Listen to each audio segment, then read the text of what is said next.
Sao Paulo, we bring you the World Cup round robin Group F opening round match.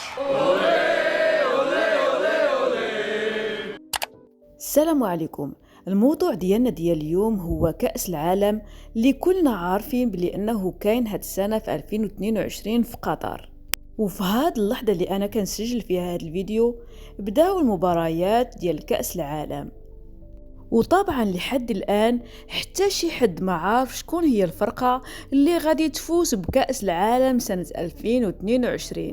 لكن سلسلة سيمسون توقعات في وحدة من الحلقات ديالها بفوز منتخب البرازيل بكأس العالم لسنة 2022.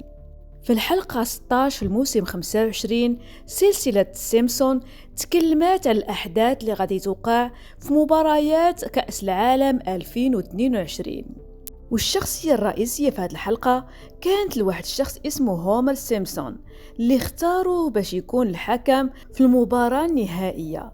وفي هذه الحلقة توقعوا بأن المباراة النهائية غادي تكون ما بين ألمانيا والبرازيل، وفي النهاية توقعوا فوز البرازيل بكأس العالم 2022. في هذه الحلقة ذكروا بزاف ديال الأحداث اللي غادي يوقعوا في مباريات كأس العالم 2022 بالإضافة لفوز فرقة البرازيل بكأس العالم.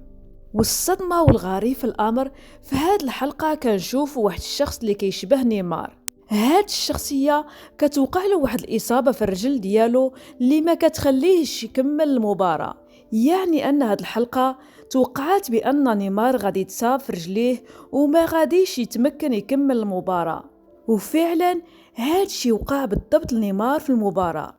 هي الإصابة لنيمار واللي طلب التغيير وكان يبكي عندما خرج. ابن نيمار فعلا تعرض لضربة على مستوى الكاحل. ولكن بالعودة للحديث عن هذه المباراة، المنتخب البرازيلي اليوم أيضا أبدع عن صلابته في المستوى الدفاعي. لم يتمكن المنتخب الصربي، طبعا هذه المشاهد لنيمار الحزين، إنما لن تكون هذه الإصابة غير قوية ولتمكن العودة في المباراة المقبلة. إصابة نيمار هي ليست بالشيء الجميل بالنسبة لبطولة كأس العالم.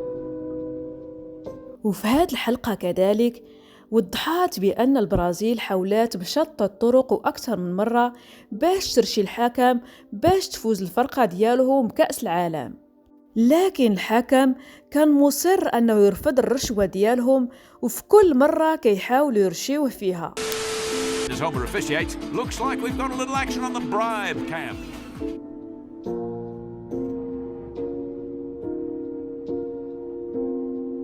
ويقال أنه فعلا في السنوات السابقة خرجت إشاعات بأنه فعلا كاين الغش في كأس العالم، خصوصا شي فريق معين كيعطي الرشوة للحكم باش يخليهم يفوزوا. وهذه كانت أهم توقعات سلسلة سيمسون اللي فعلا وحدة منهم تحققت، اللي هي إصابة اللاعب نيمار. فخليونا نشوفوا واش فعلا ألمانيا والبرازيل هما اللي غادي يبقاو للنهائيات، واش فعلا البرازيل هي اللي غادي تفوز بكأس العالم 2022. وهنا كنكون وصلنا لنهاية توقعات سلسلة سيمسون لمباريات كأس العالم 2022. كنتمنى الحلقة تكون نالت إعجابكم. ما تنساوش الاشتراك واللايك والبارتاج مع الأصدقاء والأهل والأحباب، وشكرا على المشاهدة.